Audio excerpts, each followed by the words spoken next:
Hey guys, EDDBUD here and welcome back to the channel. A bumper show today. We have a running shoe yay or nay episode, plus I've got some information on my newly created Strava group, but we'll get to that later. It's running shoe yay or nay time, where I look at a forthcoming running shoe or one that could already be released and discuss whether it's going to be a yay or nay from me.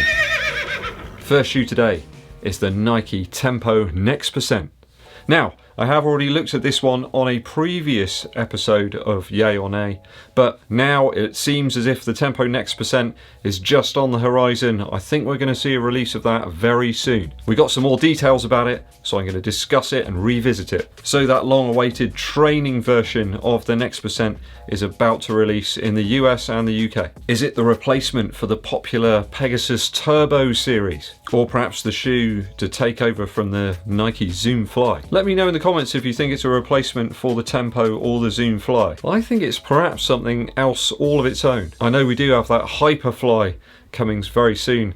There's not an awful lot of details about that though. It seems to be in a prototype shoe for a long time. So already released in Asia, this Air Unit equipped shoe with both Zoom X and React in the midsole. I believe there's a wedge of it in the heel section, a bit like a large piece of cheese. I don't think that anybody should attempt to eat React material or put it on their pizzas either. It could cause you a little bit of gastric distress. So Nike seem to state that this beast of a shoe is to use as a training partner to the Next Percent, to kind of complement the Next Percent as a racing shoe.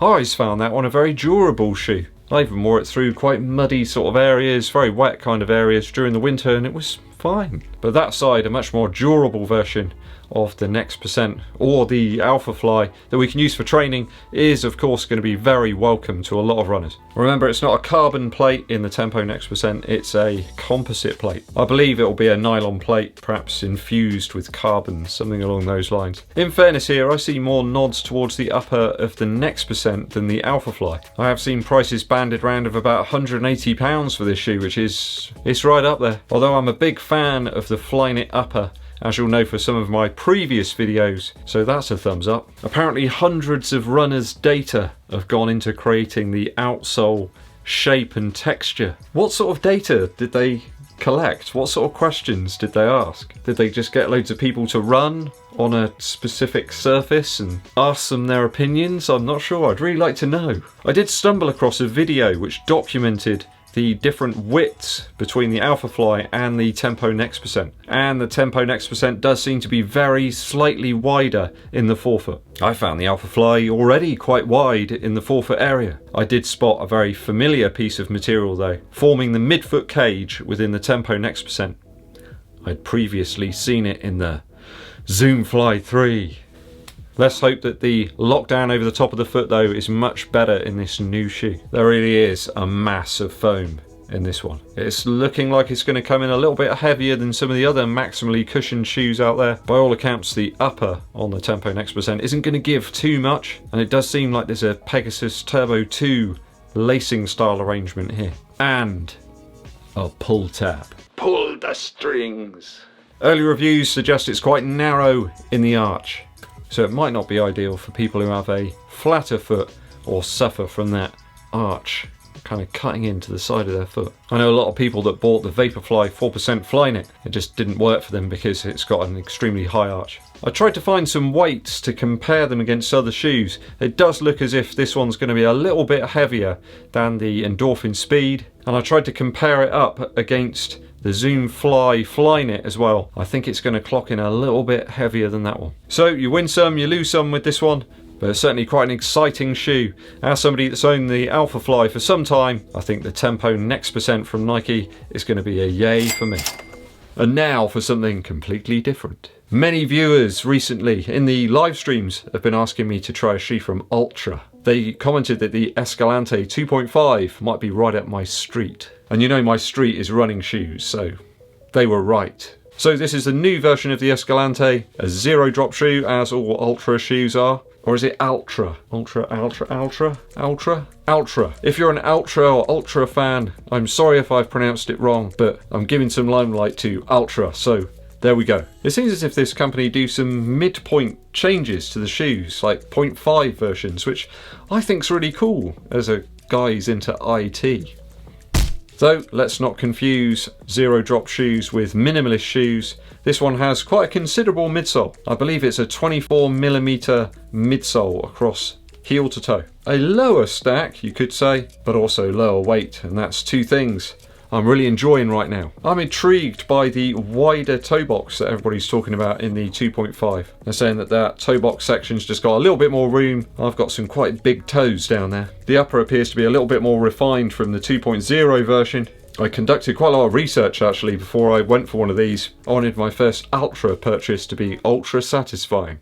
This line seems to be picking up loads of traction recently. Lots of people trying out new shoes, perhaps while they're in lockdown. And I've seen some club runners really benefiting from these shoes. Adding them into their rotations just improved their running no end. At around $130 or about 120 Earth credits. I think it provides a really interesting and good entry level point if you want to try out Ultra shoes. If zero drop's something you've been perhaps thinking of trying, this could be a really great way to get into them. I think there's a few muddled preconceptions about zero drop shoes, and I'm going into them with an open mind, and I'm not scared either. We've got the Ultra Ego midsole foam. That's a great midsole foam name, isn't it? A very interesting foot-shaped outsole rubber pattern as well. Apparently it's supposed to mimic the flex of the human foot. The upper is a knit-type mesh material, and overall quite a minimal construction feel. So for me, you can probably tell, it's a yay for the Altra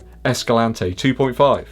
Third shoe today is the Nike Zoom Streak 7. This is a shoe that passed me by, but has reappeared. I don't know whether Nike found some more pairs of them in their warehouse or something, but they reappeared on the Nike website and it intrigued me. Seldom gets much focus, this one, aside from some more able athletes or club runners. Perhaps due to the more focus specific use case of the shoe. It's very much a lower stack shoe, still with a reasonable drop though, not quite as much cushion as you find on a lot of other Nike shoes these days. A lot of people are using this slightly wider toe box shoe as a race option. That Zoom series does appear to play second fiddle now to all the ZoomX offerings. With all those high-end Nike shoes, this one's just seemed to go under the radar a little bit. This one does contain a shank plate in the midfoot area, which I think is to provide a little bit of rigidity there. They're at a bargain price right now,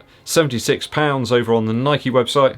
Most sizes available. Could make for a fantastic 5k, perhaps up to half marathon race shoe. With the 10mm drop there, could make for a really fast piece of running equipment. I remember seeing this shoe right up there, round about when the Vaporfly 4% first appeared on the scene. In terms of performance, it was always there, just underneath the Vaporfly 4% in terms of times and estimated improvement.